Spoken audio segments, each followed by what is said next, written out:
Truths நேயர்களுக்கு வணக்கம். தமிழக வெற்றி கழகத்தில் நிறைய ஏழைகள் இருக்கிறாங்க. அதுவும் விஜய் அவர்கள் வந்து பார்த்தீங்கன்னா ஏழைகளாக பார்த்து இங்கே வந்து பார்த்தீங்கன்னா அமைச்சர் பதவி கொடுத்துருக்கிறாரு, எம்எல்ஏவாக இருக்கிறாரு அப்படின்ற ஒரு விஷயம் தான் ரொம்ப பரபரப்பாக பேசப்பட்டிருக்கு. இதில் ஒரு அமைச்சர் ஏழை அமைச்சராக இருக்கிறாரு, ஒரு எம்எல்ஏ வந்து பார்த்தீங்கன்னா காலில் வந்து செருப்பு கூட இல்லாமல் கவர்மெண்ட் பஸ்ஸில் வந்திருக்கிறாரு. அடுத்த மாதம் வாடகை கட்டுறதுக்கு என்ன அப்படின்னு யோசிச்சிருந்தேன், என்னை கூப்பிட்டு அமைச்சராக்கிட்டாரு விஜய் அப்படின்னு ரொம்பவே பேசிட்டு இருக்காங்க. பார்த்தீங்களா, எங்கள் தலைவர் எப்பேற்பட்ட ஒரு முதலமைச்சராக இருக்கிறார். இதுக்கு முன்னாடி இருந்த முதலமைச்சர்கள் பண்ணியிருக்கிறாங்களா? பணக்காரங்களா தான் நான் பண்ணியிருக்கிறாரு, அமைச்சர்களாக்கி இருக்கிறாரு. கருணாநிதியா இருக்கட்டும், ஜெயலலிதாவா இருக்கட்டும், மு.க. ஸ்டாலினா இருக்கட்டும், எம்ஜிஆரா இருக்கட்டும், காமராஜரா இருக்கட்டும், எல்லாருமே பணக்காரங்களை தானே பண்ணியிருக்காங்க. எம்எல்ஏவை தேர்ந்தெடுத்திருக்கிறாங்க, எம்எல்ஏ பதவி கொடுத்துருக்காங்க, அமைச்சராக்கியிருக்காங்க. இது வரைக்கும் யாரும் ஒரு ஏழையை வந்து என்ன பண்ணல, அமைச்சராக்கல, எம்எல்ஏ ஆக்கல. அப்பேற்பட்ட ஒரு பெருந்தன்மை வரலாற்றிலேயே இங்க தலைவர் விஜய்க்கு தான் என்ன பண்ணிருக்கு, அந்த மனப்போக்கம் இருக்கு அப்படின்னு சொல்லியிருக்காங்க. இதுல இந்த அமைச்சராகினார்ல ராஜ்மோகன் வந்து ஏழையா இருந்தாரு. அடுத்த மாசம் வீட்டு வாடகைக்கு என்ன பாக்கெட்ல காசு இல்லை, என்ன பண்றது அப்படின்னு யோசிச்சுட்டு இருக்கும் பொழுது முதலமைச்சர் வந்து என்ன பண்ணாரு, உனக்கு அமைச்சர் பதவியை தர வாப்பா அப்படின்னு சொல்லிட்டு என்ன பண்றாரு, அமைச்சர் ஆகிட்டார். ஏழை அமைச்சர் ஆயிட்டார்.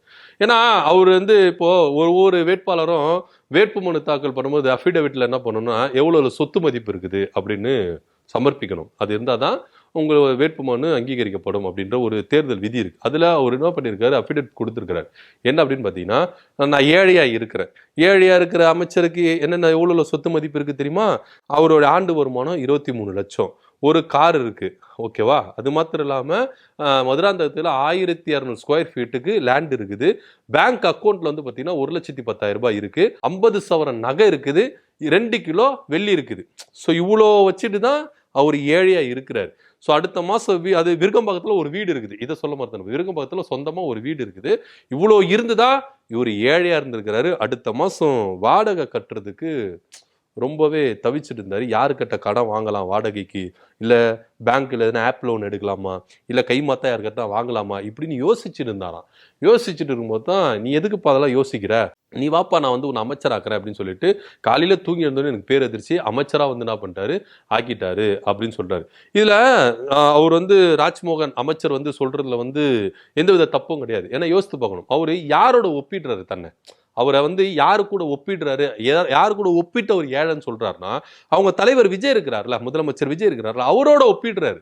அவரை காட்டில நான் ஏழை தானங்க. அவருடைய ஆண்டு வருமானம் எவ்வளவு இருக்கு, கோடி கணக்குல இருக்கு. எனக்கு அவர் ஒரு படத்துக்கு 200 கோடி 300 கோடி வாங்குறாரு, எனக்கு ஆண்டு வருமானமே 23 லட்சம் தான்.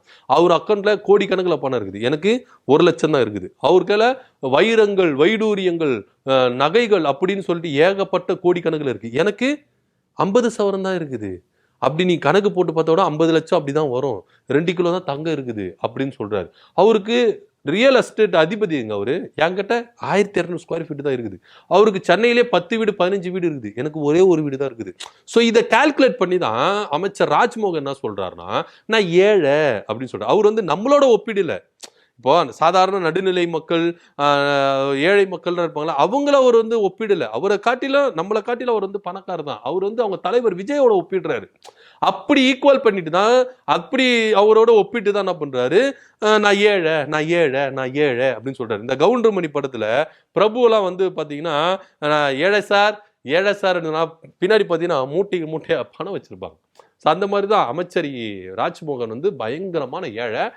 அது மாத்திரம் இல்லாமல் ராஜ்மோகன் ஏன் ஏழை ஏழைன்னு சொல்கிறாருன்னா, நான் ஏழையாக இருந்தேன், என்னை கூப்பிட்டு அமைச்சர் பதவி கொடுத்தாங்க, நான் அடுத்த மாதம் வீட்டு வாடகை கட்டுறதுக்கு நான் என்ன யோசிந்தேன், என்ன அமைச்சர் பதவி கொடுத்தாங்க சொல்கிறது என்ன?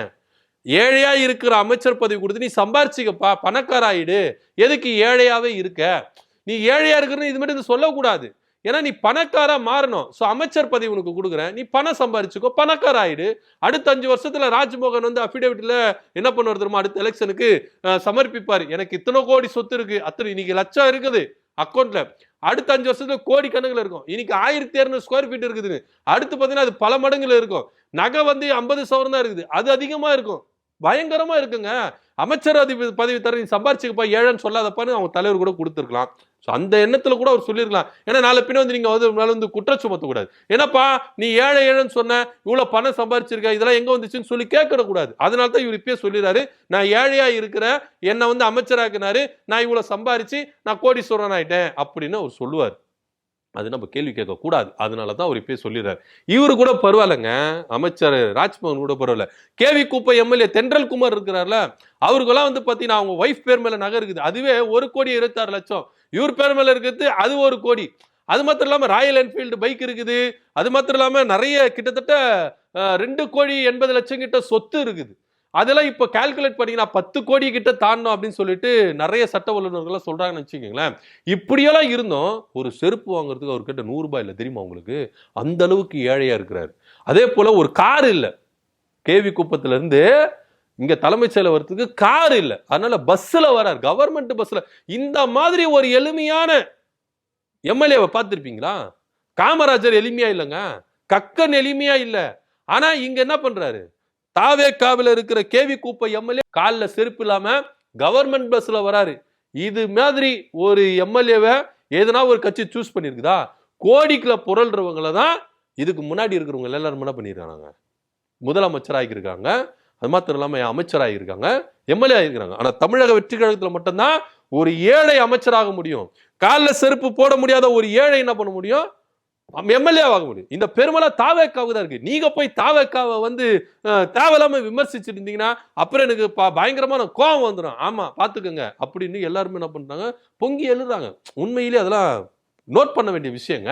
ஏன்னா இன்னைக்கு வந்து அவர் என்ன பண்றாரு, எனக்கு காலில் செருப்பு இல்லைங்க, எனக்கு கார் இல்லைங்க, அதனால என்ன முதல்ல என்ன வந்து என்ன பண்ணிருக்காரு, எங்க விஜய் அண்ணா வந்து என்ன பண்ணிருக்காரு, எம்எல்ஏ வாங்கிக்கிறாரு. நான் சம்பாதிக்கணும், எம்எல்ஏ ஆகி என்ன பண்ணணும், எங்க தொகுதி மக்கள் இருந்து நான் சம்பாதிக்கணும், சம்பாரிச்சு செருப்பு வாங்கணும்.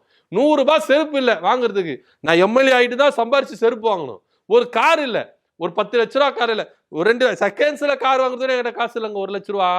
நான் இதுக்கப்புறம் எம்எல்ஏ ஆகி சம்பாரிச்சு என்ன பண்ணணும், கார் வாங்கணும். ஸோ அதெல்லாம் வந்து நான் என்ன பண்ண முடியும், வேலை வெட்டிக்கு போகாம இது பண்ணுவேன். நான் எம்எல்ஏ ஆகி தான் சம்பாரிச்சு செருப்பு வாங்கணும்னு இருக்குதுங்க. அதுக்கு தான் என் தலைவர் வந்து என்ன பண்ணிக்கிறார், எம்எல்ஏ பதவி கொடுத்துக்கிறாரு. இதெல்லாம் போய் நீங்க வந்து என்ன பண்ண எடுத்து சொல்லணுமா இல்லையா? 4 பேர் கேட்டா அப்படி எல்லாரும் சொல்லணுங்க. அப்படிதாங்க சொல்லின்னு இருக்காங்க. ஏன்னா எந்த முதலமைச்சரும் இப்படி பண்ணது இல்லைங்க, எந்த தலைவனும் இது மாதிரி பண்ணது இல்லைங்க. ஏன் தலைவன் மட்டும் தான் பண்றாருங்க அப்படின்னு சோசியல் மீடியால தெரிவிக்க விடுறாங்க. அமைச்சர் ராஜ்மோகன் மேடையிலே பேசுறாருங்க. ஏன்னா அவர் விருகம்பாக்கத்துல 4 பேர் தங்குற மாதிரி தான் வீடு கட்டியிருக்கிறாராம். அவங்க அப்பா அம்மாவுக்கு வீடுல வேற ஒரு இடத்துல வச்சிருக்காராம். அப்பா அம்மாவே கூட வச்சுக்காம தனியா வீட்டுல வச்சிருக்கிறது அமைச்சர் ராஜ்மோகன். அது முதல்ல தெரிஞ்சுக்கோங்க.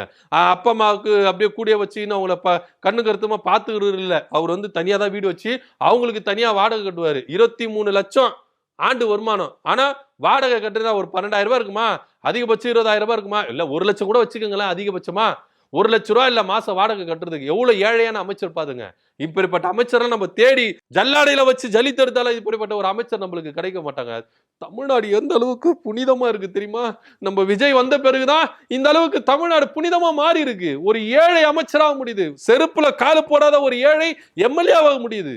எல்லாம் எங்க யாரால, எங்க விஜய் அண்ணால தான்.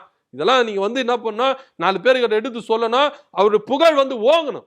ஏன்னா இப்போ வந்து என்னன்னா அமைச்சர் ராஜ்மோகன்லாம் கவலைப்படாதனே, நீ கவலைப்படாத, நீ ஏழை அமைச்சரா இருக்கிறா, இந்த 5 வருஷத்துல என்ன பண்ணுவ, நீ வந்து கோடியில பொருள்வானே, கோடியில பொருள் நீ பாத்துக்கலாம் வானே. இது செருப்புல கால் போடாத தென்றல் குமாரு அடுத்த வருஷம் பாருங்க, அவருக்கு வீட்டு வாசல்ல 10 ஜோடி செருப்பு இருக்கும். அந்த அளவுக்கு சம்பாரிச்சு கொடுப்போனே, நீங்க கவலைப்படாதீங்க, தெம்பா இருங்க, ஏழையாவே இருங்க. நீங்க உங்களுக்கு வந்து பாத்தீங்கன்னா இன்னும் நிறைய பேர் ஏழையா வருவாங்க, அடுத்தடுத்து வருவாங்க, லிஸ்ட் இருக்குது, நிறைய பேர் இருக்கிறாங்க ஏழை வருவாங்க. ஆதவர்ச்சினா கூட ஏழை தான், அருண்ராஜே ஏழை தான். இவங்கெல்லாம் லைன் கட்டின்னு வருவாங்க ஒவ்வொருத்தரா. நம்ம விஜய் அண்ணா வந்து என்ன பண்ணுவாருன்னா ஏழைங்களுக்கு எல்லாம் வாழ்வடிப்பார், கண்டிப்பா வாழ்வார். எஸ்பி வெல்மணி, சிவி சண்முக டீம் எல்லாம் வராங்க, அவங்களுக்கு அமைச்சரவையில இடம் கொடுக்குறாங்க. அவங்களாம் ஏழை தானே, ஏழைகளுக்கெல்லாம் வந்து அடைக்கலம் கொடுக்குறதுதான்ப்பா விஜய் சாரு. அதான் சிஎம் சார் அழகு, அவர் தான் ஒரு கெத்து. ஸோ தமிழக வெற்றி கழகத்துல இந்த அமைச்சரவையில ஃபுல்லா ஏழை தான் இருக்கிறாங்க. இன்னும் சொல்ல போனா விஜய் அண்ணாவே ஏழை தான். பாத்தீங்களா, டிஃபன் பாக்ஸ் எல்லாம் சாப்பாடு எடுத்துட்டு வந்து சாப்பிடுறாரு. அப்படின்னா வரும், அடுத்தடுத்து வரும், பொறுத்திருந்து பார்க்கலாம். ஸோ அமைச்சர் ராஜ்மோகன் ஏழை குறித்தும் கேவி குப்பம் எம்எல்ஏ ஏழையா இருக்கிறாங்க, இவங்களை குறித்து நீங்க என்ன நினைக்கிறீங்க கீழே கமெண்ட் பண்ணுங்க. நன்றி, வணக்கம்.